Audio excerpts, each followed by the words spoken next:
So I'm going to argue that immunomodulator therapy should be used in clinical practice. And to boil it down to a few key points. Azathioprine, which we'll be talking about representing immunomodulators in general, 6-MP, methotrexate. Azathioprine is effective for IBD.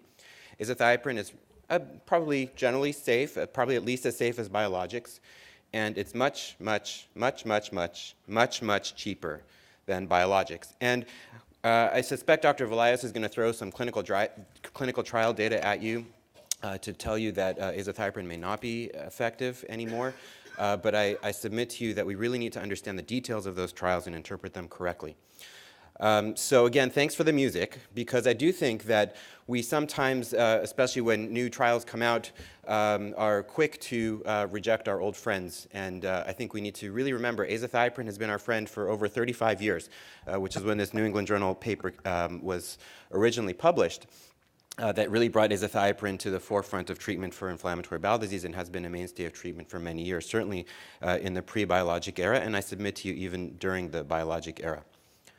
So I'm not going to go through details of trials with respect to efficacy, but let's first talk about safety. And this is data from the TREAT registry, which is a post-marketing registry for infliximab, and patients are enrolled in the registry on infliximab and not on infliximab. And looking at thousands of patients and their safety profiles, what came out with looking at serious infections is if you look at the top 4 groups, immunomodulators, patients who are on immunomodulators only did not have an increased risk of serious infections. And that's unlike some of the other medication groups that are shown there. So when we talk about serious infection, at least in this particular study of thousands of patients in a post-marketing registry, there was not an increased risk of infection on azathioprine. Marla alluded to, and others have alluded to, risk of lymphoma using azathioprine, and there does seem to be an increased risk of lymphoma, probably related to inflammatory bowel disease, maybe related to immunosuppression in general.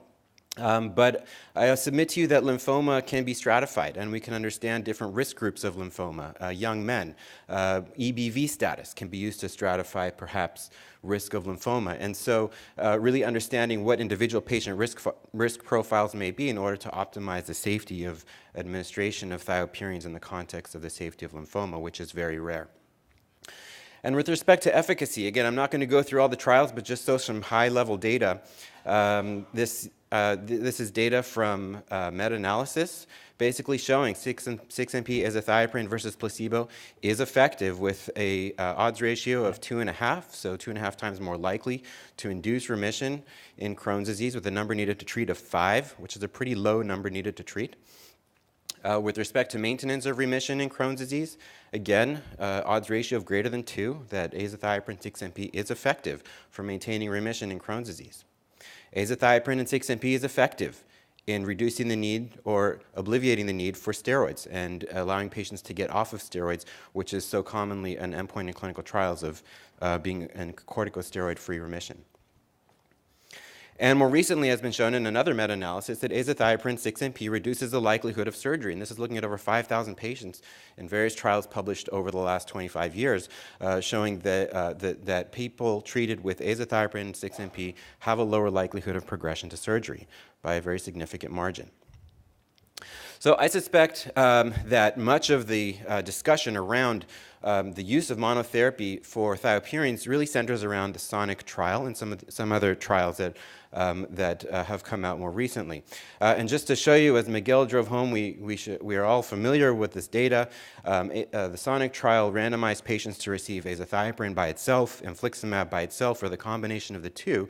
And one observation from the high-level results of the study, this is corticosteroid-free remission at 6 months, is showing not just the superiority of the combination group, but many people have flipped it around and saying, gosh, you know, azathioprine really doesn't work as well as we thought it did.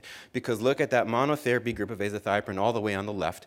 And, you know, maybe the previous trials all got it wrong, and we should no longer be using azathioprine monotherapy because it doesn't work. And this is a nicely designed trial. And I want to come back to that.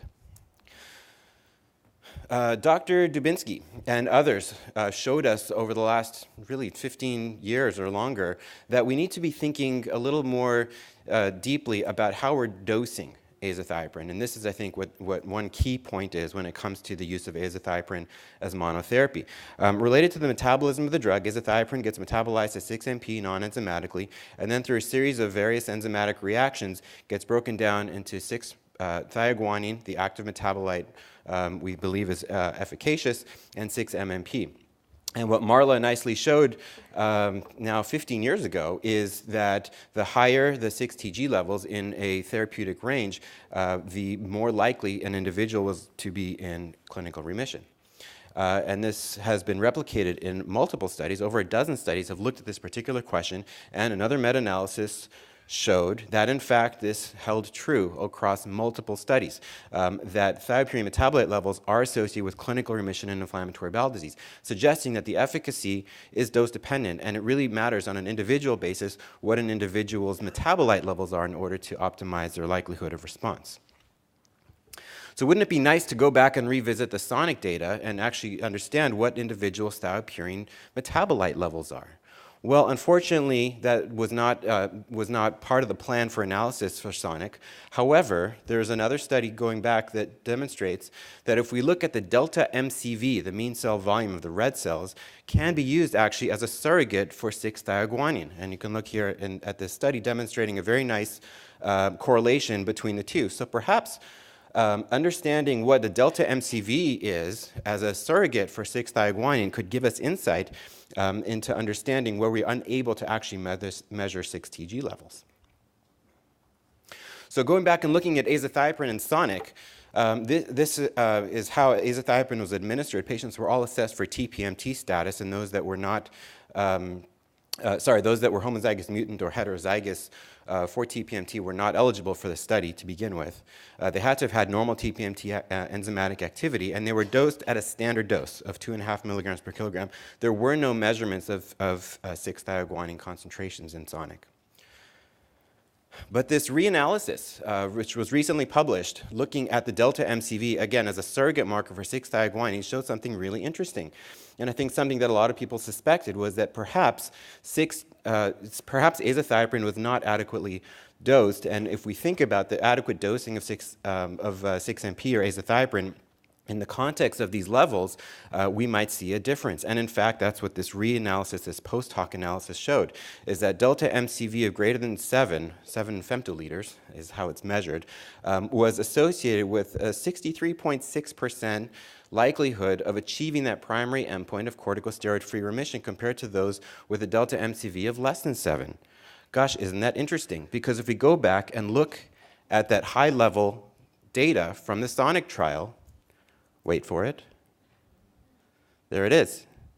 If we find those patients that were optimally dosed based on thioguanine levels, surrogate marker with a delta MCV of greater than 7, we might actually be seeing efficacy as good as, or maybe even better than combination therapy as it was dosed in the trial. So I just want to end with the concept of azathioprine monotherapy. This is just one snapshot of that, but if we look at very recently published guidelines, in fact, this is a clinical decision tool published less than 6 months ago in Gastro. Bill Sanborn is the author. Our latest, most up-to-date guidelines for the management of Crohn's disease looks at assessing patients based on their risk status. And for a low-risk, uncomplicated patient with mild Crohn's disease, what do? Well, looking at those guidelines, considering budesonide taper with or without azathioprine, tapering course of prednisone with or without azathioprine. So certainly, I would submit to you in terms of the debate topic here, is there a role for azathioprine monotherapy in IBD? Certainly, I believe that there is. So when dosed appropriately, and I think that's really the key point here, the azathioprine and thiopurines are safe, they are effective for uncomplicated Crohn's disease, and many of the recent trials may not have optimally dosed these medications in order to fully understand their impact in terms of efficacy for inflammatory bowel disease. And if you don't believe anything I said, I just want to point out and leave you with one last thought. This is an excellent paper published in 2009, of which Dr. Velayos was one of the authors, and the very first sentence of this paper states that the thiopurines, Aza and 6-MP, are effective for inducing and maintaining remission in patients with Crohn's disease and ulcerative colitis. So keep that in mind as Dr. Velayos comes to the podium to share his remarks.